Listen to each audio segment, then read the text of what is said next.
Bismillahirrahmanirrahim. Alhamdulillahi rabbil alamin. Wassalatu wassalamu ala sayyidina wa maulana Muhammad asyrafil anbiya'i wa khatamil mursalin wa ala alihi wa sahbihi wa man tabi'ahu bi ihsan min yaumina hadza ila yaumin nahdhati waddin. Suatu ketika ada seorang penyair namanya Ka'ab. Bapaknya juga penyair, namanya Zuhair. Kakeknya juga penyair, namanya Abi Salma. Jadi memang keluarga penyair itu. Ka'ab bin Zuhair bin Abi Salma. Mencaci maki Rasulullah dengan syairnya yang indah. Sampai-sampai syair itu terkenal dan dihafal oleh anak-anak kecil lah, oleh seperti kita di sini ya. Media massa, medsos atau apa sampai orang tahu semua gitu. Dengan bahasa yang indah. Nah, kakaknya namanya Bujair. Bujair sudah masuk Islam. Ka'ab adiknya kirim surat atau apa istilahnya, kirim syair lah kepada kakaknya. Ala abligho anni Bujairon risalatan fahallaka mimma qulta waihaka hallaka saqaka bihal ma'munu ka'san rawiyatan fa anhalakal ma'munu anka wa allaka wa khalafta asbabal huda wattaba'tahu ala ayyi syai'in wa ibadine kadallaka ala khuluqin lam tulfi umman wala aban alaihi walam tudrik alaihi akhon laka. Ringkasnya begini, Bujair, kamu ikut Muhammad gara-gara kamu diminumi arak oleh Muhammad. Muhammad itu tiap hari, tiap malam kumpul dengan teman-temannya, minum minuman, khamr, mabok. Kalau sudah mabok, keluar omongan ngelantur, ngigau. Karena pengaruh arak itu. Nah, kamu itu diminumin oleh Muhammad. Arak itu, sakoka bihal ma'mun. Tapi dia sendiri menyebut Muhammad dengan kata-kata, dengan nama Ma'mun. Orang yang bisa dipercaya. Kamu itu diminumi arak oleh Ma'mun. Muhammad maksudnya. Dengan teman-temannya, sehingga kamu meninggalkan agama ayah ibumu, agama saudara-saudaramu. Nah, si syair ini, bait-bait syair ini dihafal, terkenal, tersebar di seluruh Arab malah. Karena dia penyair, setiap keluar dari dia pasti terkenal. Akhirnya beberapa sahabat minta izin kepada Rasulullah akan mencari si Ka'ab. Dan kalau ketemu akan dibunuh. Nabi Muhammad mengizinkan. Ya silakan. Begitu sahabat bergerak mencari. Seorang DPO namanya Ka'ab bin Zuhair bin Abi Salma. Dia dengar bahwa lagi dicari oleh para sahabat Nabi Muhammad. Dia ketakutan. Pagi-pagi subuh datang ke Madinah. Pas Rasulullah baru selesai sholat subuh. Dia meminta diantar oleh beberapa sahabat yang dulu temannya sebelum masuk Islam. Dulu temannya minta diantar menghadap Nabi Muhammad. Semuanya menolak. Saya nggak berani ngantar kamu karena biasanya Rasulullah itu melarang bertindak keras, melarang membalas kekerasan. Kali ini kok Rasulullah mengizinkan kepada para sahabatnya untuk membunuh kamu. Jadi saya nggak berani mengantar. Rupanya Rasulullah sudah ghadabnya luar biasa. Sarannya maju sendiri. Nah, akhirnya dia maju sendiri. Di depan Rasulullah, dia bersyair yang luar biasa. Yang terkenal nanti syair dengan nama Banat Su'ad.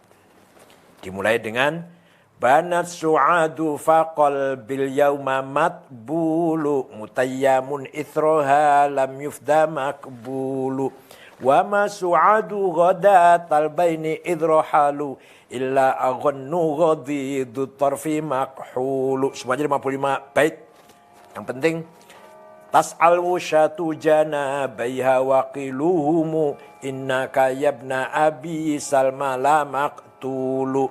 Orang banyak mengatakan kepada saya, kanan kiri saya, bahwa kamu wahai cucunya Salma, wahai anak Salma akan dibunuh oleh orang Islam atau para sahabat Muhammad. Saya minta tolong sana sini, nggak ada yang mau. Wa qala kullu khalili kuntu amuluhu la ulhiyannaka inni anka mashghulu. Semua sahabat-sahabat saya, khalili, teman-teman sahabat saya, semua menolak untuk mengantar aku menghadap Muhammad. Akhirnya sudah, saya maju sendiri. Faqultu khallu sabili la abalakumu wa kullu ma qaddarar rahmanu maf'ulu. Saya nekat menghadap sendiri, apapun yang telah ditentukan oleh Tuhan yang Maha Ar-Rahman pasti terjadi. Udah pasrah lah, nekat sudah gitu kira-kira bahasa sekarang. Dah mati sekali aja kok. Kullu bani untha wa in talat salamatuhu yauman ala alatin hadba'a mahmulu. Semua anaknya perempuan atau semua manusia lah yang lahir di bumi ini, yang dilahirkan dari seorang ibu, mati semuanya. Walaupun usianya panjang, sehat, kuat, gagah, pada akhirnya nanti pasti akan dipikul, apa namanya tuh? Dipanggul dengan pendosa. Keranda. Kullu bni untha wa in talat salamatuhu yauman ala alatin hadba'a mahmulu. Setiap anak yang dilahirkan dari seorang ibu, walaupun usianya panjang, sehat walafiat, gagah perkasa, pasti yauman suatu hari akan mahmulun alal hadba, pasti akan dipanggul, diangkat dengan keranda. Akhirnya dia maju dengan mengatakan begini, nubbitu anna rasulallahi aw'adani wal afu 'inda rasulillahi ma'mulu wa qad ataitu rasulallahi mu'tadhira wal 'udhru 'inda rasulillahi maqbulu. Saya mendengar bahwa engkau wahai Rasulullah mengancam saya. Akan tapi saya yakin ampunan dari engkau wahai Rasulullah bisa diharapkan. Saya yakin Rasulullah memaafkan saya. Mahlan hadakal ladzi ataqana filatal qur'ani fihi mawa'idhu wa tafsilu la ta'khudhanni bi aqwalil wushati wa lam udnib walau kathurat anil aqawilu. Janganlah engkau wahai Rasulullah marah kepadaku karena hanya banyak omongan, banyaknya gosip orang mengadukan aku kepadamu. Saya tidak berbuat apa-apa. Lam udnib walau kathurat anil aqawil, walaupun banyak orang yang menyampaikan berita bohong padamu. Ini enggak mengaku dia, enggak ngaku. Akhirnya sampai datang menghadap Rasulullah. Rasulullah masih ada di mihrab habis sholat subuh. Tangannya dia diletakkan di atas tangannya Rasulullah. Ya, berjabatan tangan maksudnya di dua lutut Rasulullah. Hatta wada'tu yamini la unazi'uhu fi kaffi dhinaqima tinqiluhul qilu la dhaka ahyabu indi idh ukallimuhu wa qila innaka mansubun wa maslulu. Hatta wada'tu yamini la unazi'uhu. Akhirnya saya letakkan dua telapak tanganku, dan tidak saya tarik, tidak saya cabut, di atas dua telapaknya orang yang sangat berwibawa. Qiluhul qilu, orang yang sangat berpengaruh, ucapannya, perintahnya pasti akan diikuti oleh para sahabatnya. Itulah tangannya Nabi Muhammad maksudnya. Disitulah saya merasakan seumur-umur baru kali ini saya merasakan takut yang luar biasa. Ladzaka ahyabu indi idh ukallimuhu. Ketika aku berbicara dengannya merasakan takut yang luar biasa. Akhirnya dia memuji Rasulullah. Innar rasula la saifun yustadha'u bihi Muhannadun min suyufillahi maslulu fi usbatin min Quraisyin qala qailuhum bi batni Makkah lamma aslamu zulu zalu fama zala ankashun wala kushufu indal liqa'i wala milun ma'azilu syammul aranini abtalun labusuhumu min nasi Dawuda fil haija sarabilu. Sesungguhnya Rasulullah adalah bagaikan pedang made in India yang sangat tajam. Terkenal waktu itu pedang yang tajam itu made in India, muhannad. Min suyufillah, termasuk pedangnya Allah. Maslulun, yang terhunus, yang dihunus, yang sudah siap untuk melakukan action. Rasulullah bagaikan pedang yang sudah siap dipakai, dihunus, dan pedang itu made in India yang sangat tajam. Lahir dari suku Quraisy. Fi usbatin min Quraisy qala qailuhum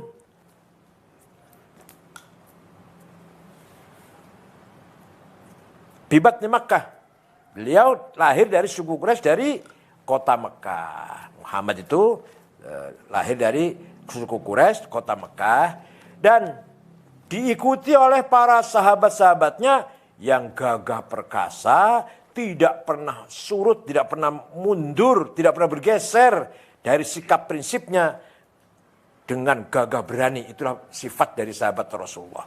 Bahkan mereka semua siap dalam keadaan perang pun dia selalu siap seakan-akan memakai baju. Baju anti perang ya. Dari baju yang seperti dipakai oleh Nabi Dawud ketika perang membela pasukannya siapa? Jalut ya. Ya, Raja Jalut. Disitulah sifatnya para sahabat dikatakan la yafrahuna idza nalat rimahuhum qauman wa laisu majazi'a idza nilu. Kalau dia bisa membunuh musuh tidak bangga, tidak sombong. Itu para sahabat tuh sifatnya.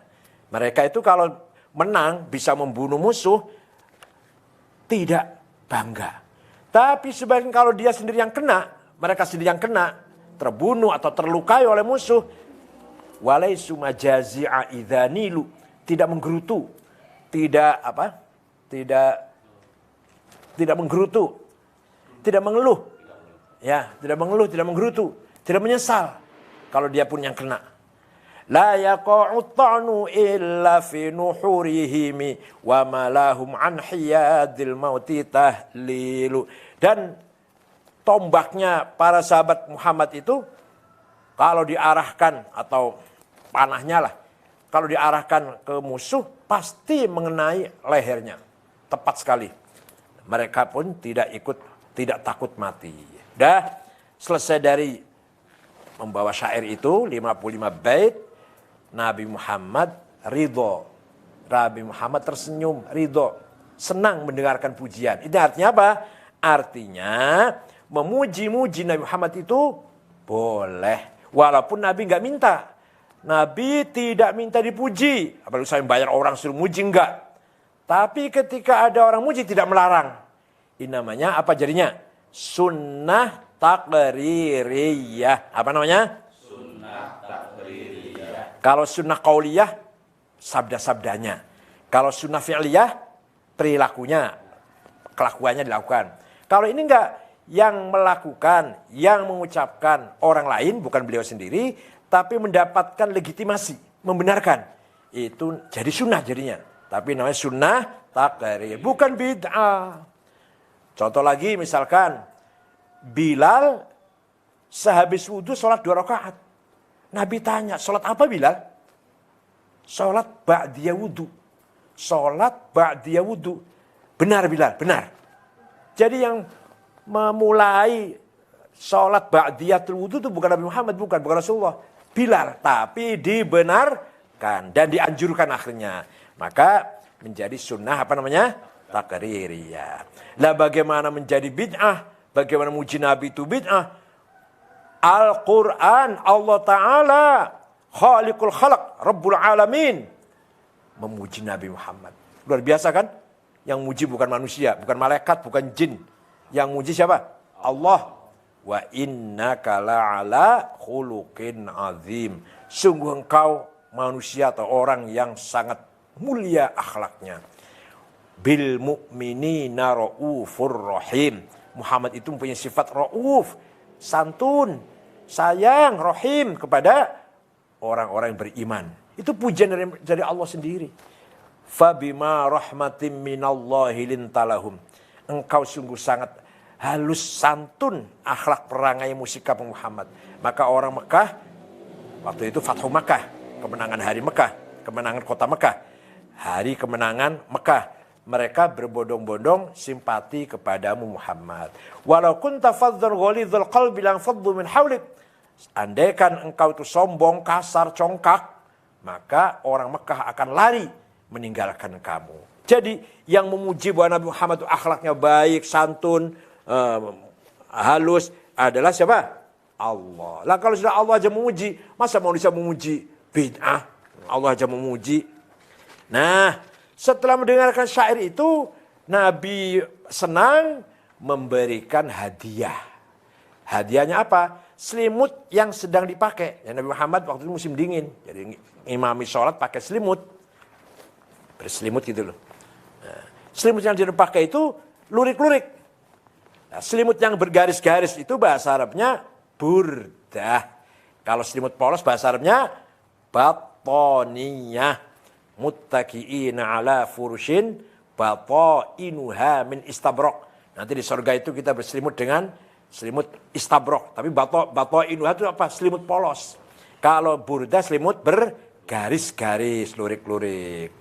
Nih, kenang-kenangan dari saya terima kasih. Dipuji, kira-kira itulah bahasanya, kira-kira begitu. Ini kenang-kenangan dari saya. Nah, selimut atau burdahnya Nabi Muhammad yang diberikan kepada Ka'ab bin Zuhair sampai sekarang masih ada, terawat rapi di Museum Topkapi Istanbul, Turki. Untung diterawat oleh Khalifah Turki dulu. Seandainya ada di Saudi barangkali sudah dibakar, sudah dibuang itu. Sampai sekarang. Bagi yang tidak percaya monggo silakan. Saya sudah 3 kali 4 kali ke sana. Kalau siapa yang tidak percaya silakan buktikan. Masih ada burdahnya Nabi Muhammad, mangkok bekas minum, tempat air minumnya, sandalnya, pedangnya, beberapa helai rambutnya ada di Museum Topkapi Turki. Di samping juga ada tongkatnya Nabi Musa, ada tangannya Nabi Zakaria, ada Nabi Yahya, ada juga pedangnya Sayyidina Abu Bakar, Umar, Utsman, Ali, ada gamisnya Siti Fatimah, ada gamisnya Sayyidina Husain, semua ada lengkap di museum itu. Jadi sekali lagi kesimpulannya, memuji-muji Nabi Muhammad SAW bukan bid'ah, tapi sunnah takririyah.